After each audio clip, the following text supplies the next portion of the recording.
Good afternoon, everyone. Thanks for coming to this talk. So this is joint work with Swati Gupta from Georgia Tech, who's sitting right there. And I invite her to join me in responding to any questions that may arise during the talk. And I also, so this is going to be a fairly high-level talk, it's a very non-technical talk.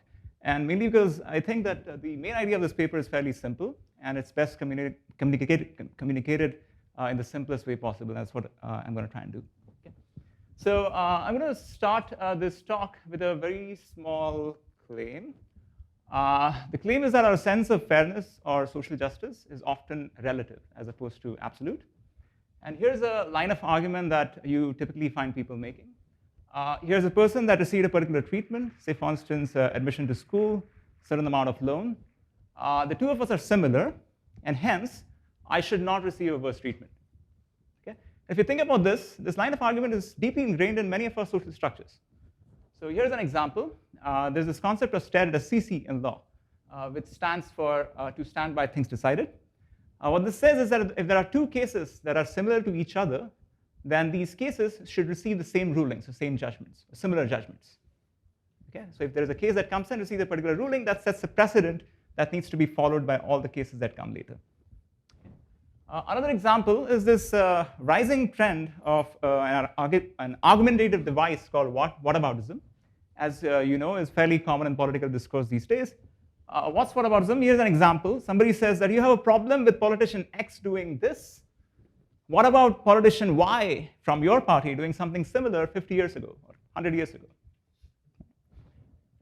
So you see, there's some sort of a consistency that is demanded from society in the way it treats different situations that are similar to each other. So just coming back to this, the topic of this talk.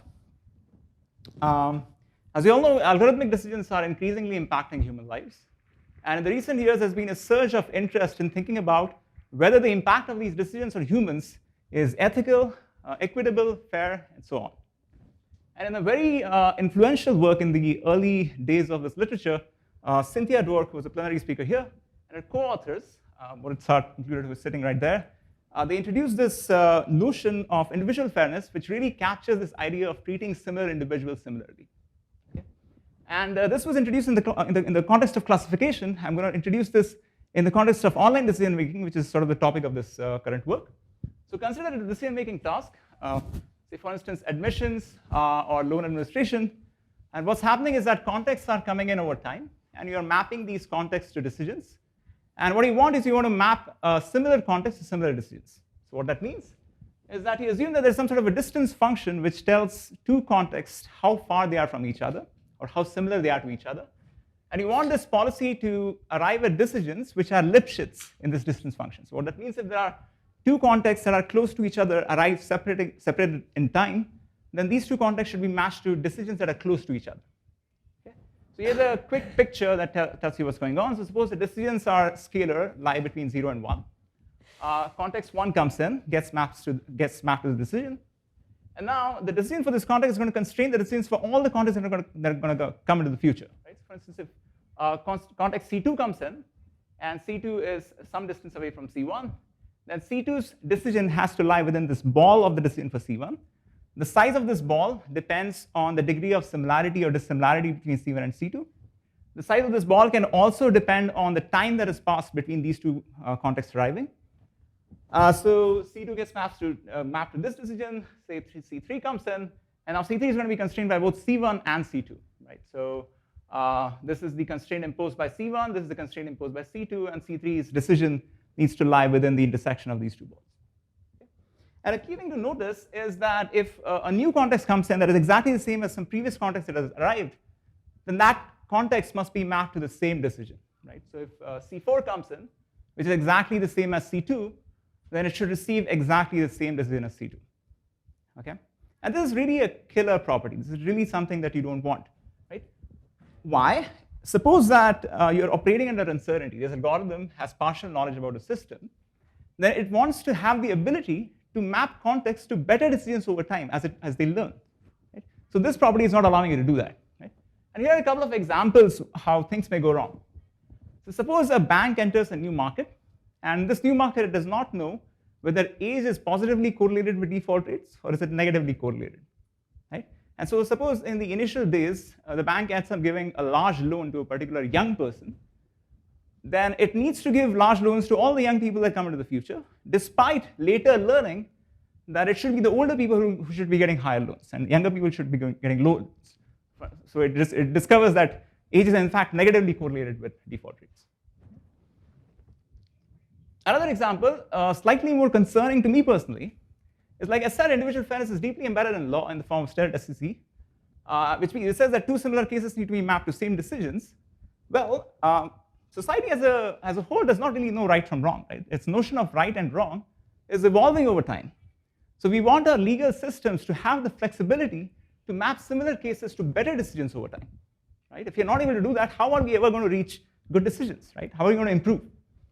So that's essentially where our contribution comes in. So we propose a resolution of this concern in the form of a new definition of a relaxation of the notion of individual fairness. And we call this notion individual fairness in hindsight. So what this notion is very simple. So what we are saying is that when a context comes in, we are going to guarantee individual fairness with respect to all the contexts that came in the past, but not necessarily with respect to the context that will be coming into the future. Here's a quick first picture of what's going on. Suppose there's a bank, it's giving out loan decisions. A person comes in, a context comes in, and gets a loan of $50,000. And now say the same context comes in, so a different individual, but the same context, and now gets a loan of $75,000. Now you will say that this is definitely not individually fair. Right? But what I claim is this is individually fair in hindsight.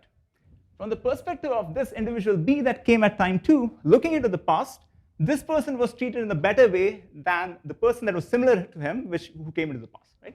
Of course, from the perspective of the person that came at time 1, looking into the future, he's not being treated fairly. But we are saying that's fine. We are relaxing that constraint. And in particular, there could be a third person that comes in, which is the same context, gets a loan of $100,000, looking into the past, he's being treated fairly. But of course, looking from the people in the past, looking into the future, they're not being treated fairly. Okay, we're saying that that's fine. We're relaxing that condition. So mathematically, what's going on is that here is this Lipschitz condition of individual fairness. And what we can do is we can decompose this Lipschitz condition into two conditions. One is a lower bound, and one is an upper bound. Okay? So suppose higher decisions are better for everyone. Say, for instance, higher loans are better for everyone. What this lower bound is saying is that I'm ensuring individual fairness of current context with respect to all the contexts that have come into the past. What this upper bound on decision is saying is that I'm ensuring individual fairness of all the past contexts with respect to the current context. So what we're trying to say is that let's just keep this particular inequality, the lower bound, and we call this individual fairness in hindsight and get rid of the other one, and that's the proposal. Okay? So let's take a quick look at the same picture again. So contexts are coming over time. Context C1 comes in. Now it's going to lower bound decisions over time. It's not going to constrain decisions in both directions. So there's going to be half spaces that are going to be implied by these contexts, right? So C2 comes in, depending on the degree of similarity between C1 and C2, there's this half space that the decision for C2 has to lie in. Okay, C2 gets mapped to this decision. C3 comes in. There's again a half space implied by C2, a half space implied by C1, which is larger potentially because C3 is farther away from C1, and so on. And a key thing that happens is that if the same context comes in, right? So if the same context comes in, it need not be mapped to the same decision. It can be mapped to an arbitrarily higher decision, right? So if C4 comes in, which is the same as C2, then it can receive a decision which is larger than C2.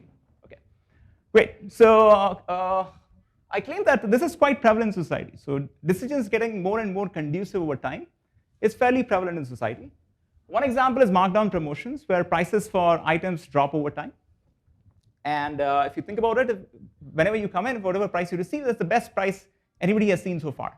So looking at the past, you're being treated fairly. But of course, tomorrow the price may fall further, and you may feel you're being treated unfairly, right? So, but that's fine. Another example, again, a little bit more important in my opinion, is in law, like I said, individual fairness is deeply embedded, and it's problematic because two similar cases have to be mapped to the same decision, right? So how do you break out of it, right? If you want to map a case to a better decision, well, what you can do is what's the ruling? What's the decision? Right? is basically an interpretation of the law. You can change the law. So once you change the law, you can map cases to different decisions. And of course, that's not individually fair. But what we are claiming is that in many cases, that's individually fair in hindsight. So think about decriminalization. So currently, if you're caught smoking weed or dealing in weed, nothing's going to happen to you, right? But 30 years ago, looking into the past, your treatment is better than what somebody dealing weed or smoking weed would have faced 30 years ago, right? Of course, from the perspective of those individuals looking into the future, they are not being treated fairly. And that is true. There are a lot of people who serve jail time for crimes which are essentially not crimes anymore. Same is the case for gay marriages. If you are gay, you are able to marry your partner today. You were not able to do that some time ago, right? Great. So what is this bias? What is this new definition bias? What it biases is allow us to learn. So here's a blueprint of a fair in hindsight learning algorithm. The algorithm is composed of two phases, an exploration phase and an exploitation phase. In the exploration phase, decisions are going to be highly conservative. Right? If you're a bank, you're giving out small loans to everyone. If you are in the legal case, suppose you discover a new drug, that drug is going to be heavily regulated all across the board. Right? And the goal of this phase is to actually learn. Right? And when you have learned, once your uncertainty has been diminished, you enter the exploitation phase, where you can expand out of the decisions. If you're a bank, you can start giving out larger loans to people who deserve them. If in the legal systems, you can essentially you can either deregulate marijuana, you can legalize it, or maybe you can keep it regulated, whatever, right? So depending on what you have learned. And, right. So let me, so just one thing I would like to mention is that I hope it's clear why decisions have to be conservative during exploration, right? So because the decisions are conservative during exploration, during the exploitation phase, when you are later trying to ensure that you are fair in hindsight, because you've taken conservative decisions in the exploration phase, that's going to imply small lower bounds over your decisions in the exploitation phase. So you're not going to be forced to make bad decisions.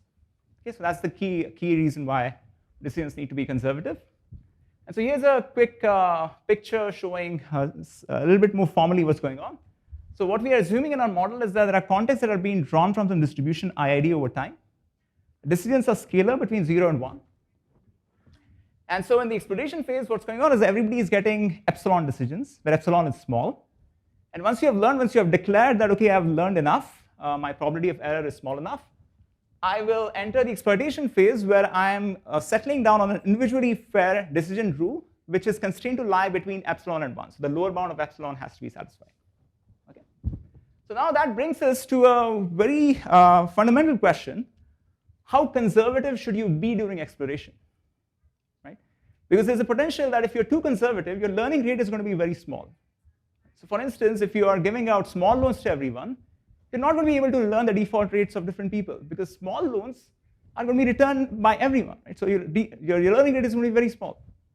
Think about regulation. So if you regulate marijuana heavily, regulate a new drug heavily, you're not going to learn enough about this drug. Right? So conservatism comes at a cost. That cost is a low learning rate. So that brings us a fundamental trade-off. If you're aggressive during exploration, if you're very liberal during exploration phase, then that leads to quicker learning. But at the same time, later, because you want to satisfy individual fairness in hindsight, it may enforce bad decisions. And you see that, say, for instance, gun laws. Gun laws are extremely liberal. And now that you have learned that guns are bad, you want to maybe regulate them. You're not being able to do it because people are pushing back. And one way of interpreting this pushback is to say that people are essentially trying to enforce some degree of individual fairness in hindsight. They're saying that our situation cannot be worse than what it was before. We were allowed to use guns before. You want to use them now as well. Okay? So you want to really get things right early on. Right? So the degree of conservatism during exploration needs to be carefully chosen to optimize this trade-off.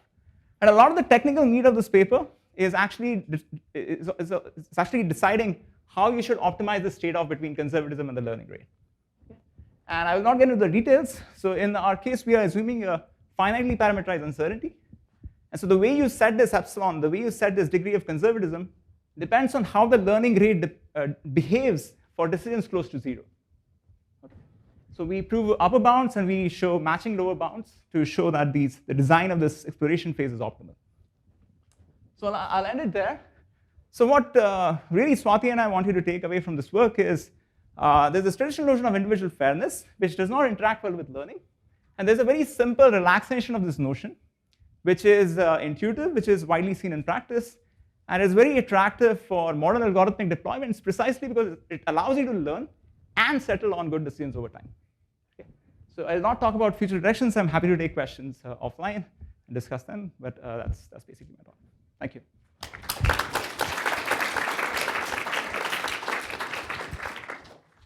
Yes? You're describing an exploration and exploitation, but we do know that when you mix exploration and exploitation, it gets much better bound. Sure. So no, I definitely agree that there needs to be more work, and so it's quite likely that you can mix exploration and exploitation and get better bounds. But at least in terms of order optimality, you're not going to. So your constants may improve, but at least the dependence on time may not improve. So over here.